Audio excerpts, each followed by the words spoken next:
Hey, this is Fritz with ArchDevOps.com, and this video installment is about model-based testing. We'll be looking at what it is, how it works, when it's a good option, and then we'll see a proof of concept where we can see it in action. I'm going to start this off with some diagrams to explain some things. This first one is a simple test. Here we have an application in the center, and we have a known input to the left and an expected output to the right. This input could really be anything: a web service payload, a glob of data, a spreadsheet, a CSV file, a database call, anything. It's just something we use to send to the application being tested. We feed the input into the application and check to see if we get the correct output or response. This is a textbook functional test, and these are the foundation of a lot of test automation. Things start to get complex when we look at this next diagram here, where now we have multiple inputs and multiple expected outputs that need to be checked. And this is where a lot of companies, maybe even yours, have a stiff challenge, especially for data-heavy applications where you have to test a lot of combinations of data to get a high enough amount of coverage. Writing the functional tests for all of those takes time, and it adds a ton of maintenance. Eventually, you have a high number of tests without a high return on investment. But there's another way to get deep testing against all those combinations.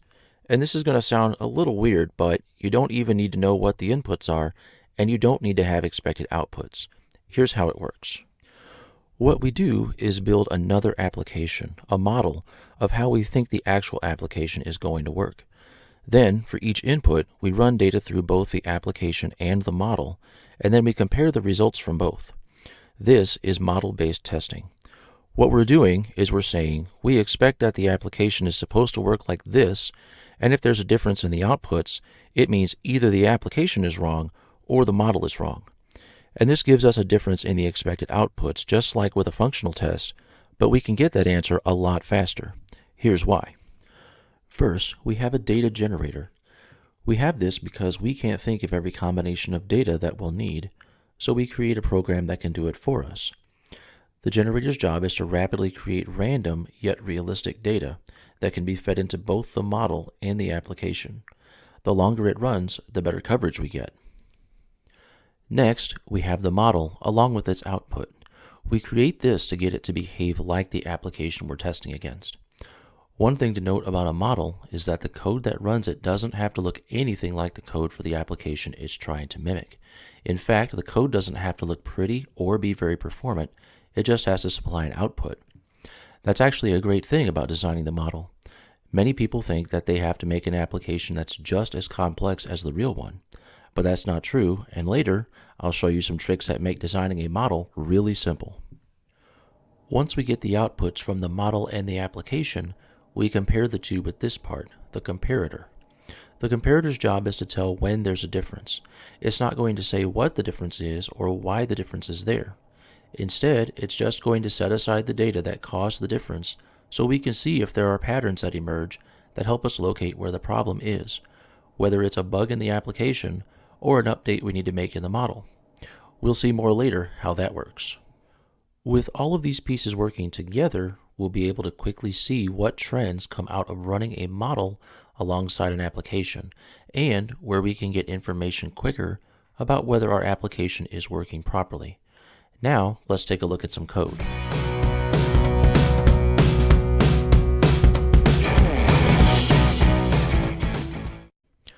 This is the first piece of code we'll be looking at. This is the generator. The data it makes will come from some arrays or lists of information, and the data that gets written is a single row into a comma-separated file, a CSV file. On lines 8 to 12 here are the types of data. There's a list of first names, last names, amounts, injury types, and countries. The section starting at line 19 is where we start writing data out. These are the column names that we'll write to the CSV file. Down here on lines 21 through 25 are where the data gets randomly selected. The sample method called against each of those arrays picks a random item from each array. Then on line 26, the row of random data gets sent out to the CSV file. When all the data has been selected, it'll be put into a file called testdatainput.csv. This file will be used later by both the model and the application. Up at the top, I have an example file that was created before. Here's how it looks. Notice it has all the information in there picked before. If we switch back then, I'll run this script. And then if we go back, we should have some different data. Yep, new data. Every time the generator script gets run, we get a new batch of data to test with. The next stop is the model, where we use this data to figure out whether we're behaving like the actual application. Let's head over there now.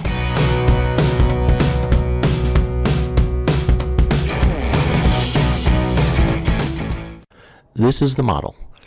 The first thing you may notice here at line 6 is that it's reading in the data that we generated in the last step. Then on lines 9 through 15, we have some simple logic. This model is a really small example of some fraud detection logic. You can see here it looks really simple, and that's by design. Again, the code inside the model doesn't have to look really complex. We can see in the comment above that logic that the model will look to see if these three conditions are true. The first name is Joe, the last name is McFraudster, and the injury type is fracture. If all three of those are true, it sets the amount to 0. Then, on line 17, we write the data out to another CSV file. This one's called modeloutput.csv.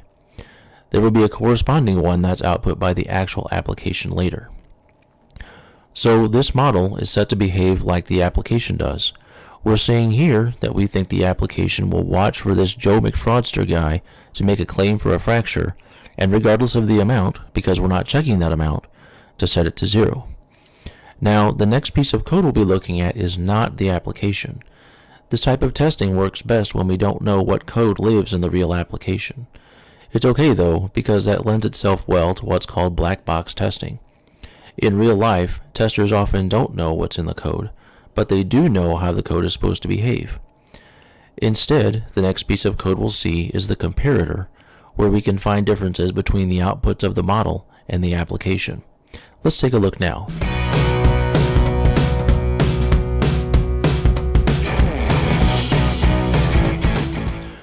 This next script is the comparator. Its job is to see if there's a difference between the data from the app and the model. At lines 8 and 9, we see where the data gets read in. And then at lines 12 and 13, we see where the two sets of data are compared. Subtracting one set of data from another is a quick way to tell what's left over. We could just as easily see if the two data sets were equal, but for this demo, we wouldn't be able to see what the differences were, which get printed out at lines 15 and 16. Then at lines 18 through 28, the data gets written out to a file called heatmapdata.csv.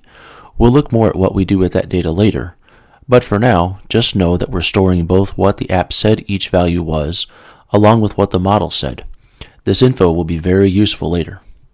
For now, let's run this script.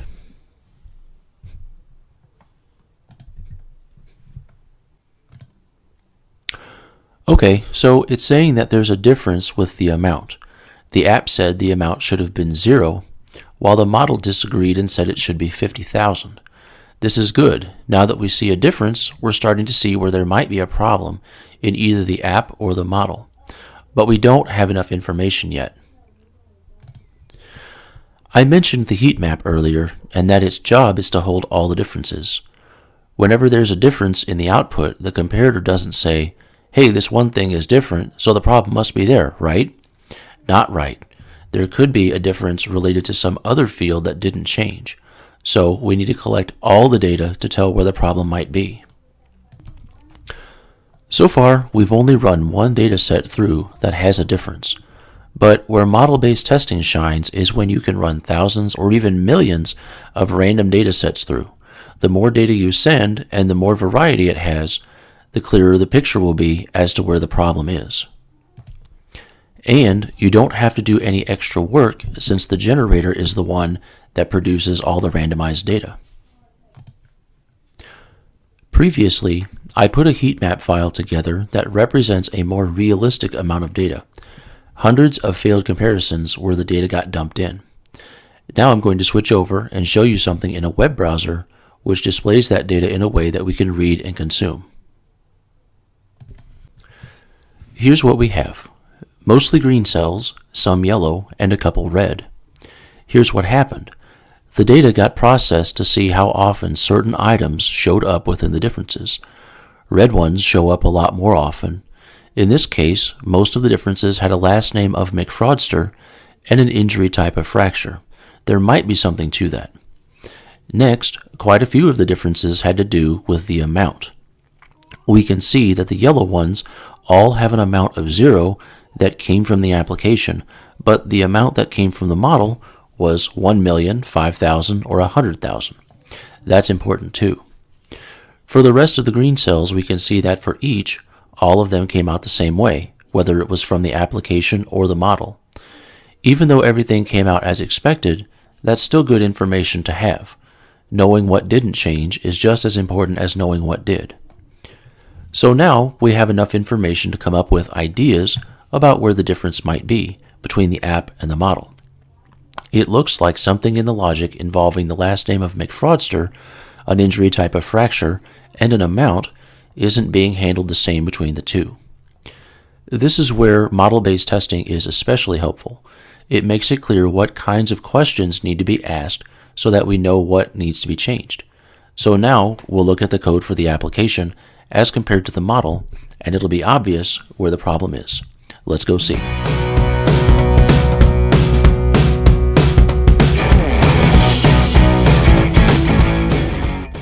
Here, we're looking at the model and the app both. The model's code is on top, and the app's code is on the bottom.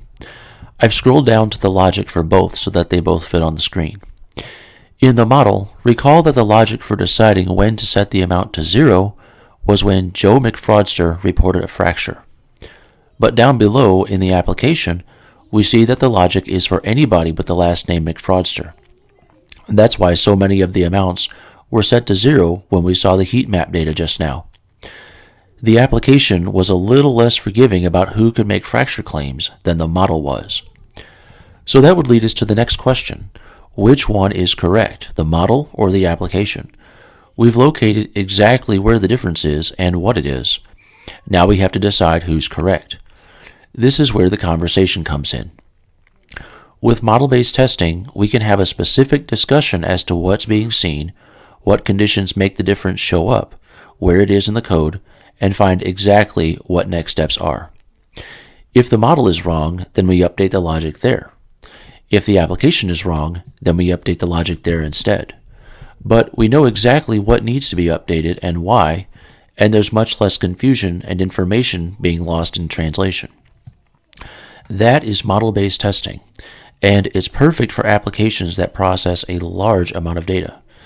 Instead of using large batches of functional tests to get a similar result, which can be a problem since people need to think about those combinations and then write and maintain those tests, comparing how a model behaves to the application can get you more complete information quicker. So, is model-based testing right for you? Here's how to tell. First, take careful stock of the number of functional tests you have. Both the time it takes to create and maintain them will be a huge factor in deciding whether you go with a model-based testing solution.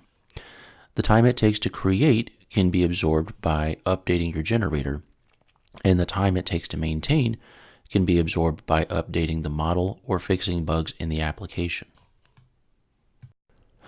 Next, consider what kinds of bugs your tests are missing.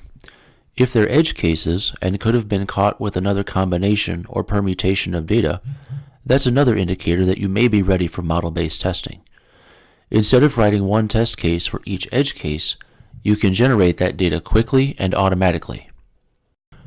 Finally, look at how long it takes to execute and then analyze your tests. In today's fast-paced environment, the tests you run should be fast enough to give you information quickly about the health of the system. Model-based testing frees up a lot of that time and gives a clearer picture of where differences may be in the system. Now, after watching this, is that you? Are you swamped with creating and maintaining tests that aren't as effective as they used to be? If any of the previous 3 points are affecting you, it might be time to make the switch to model-based testing. Although this proof of concept was for a specific situation, a data generator and a model can be created for your application. When you're ready to take that next step, let's talk. reach out to me at fritz@archdevops.com. This is Fritz, and thank you for watching. I look forward to talking with you soon.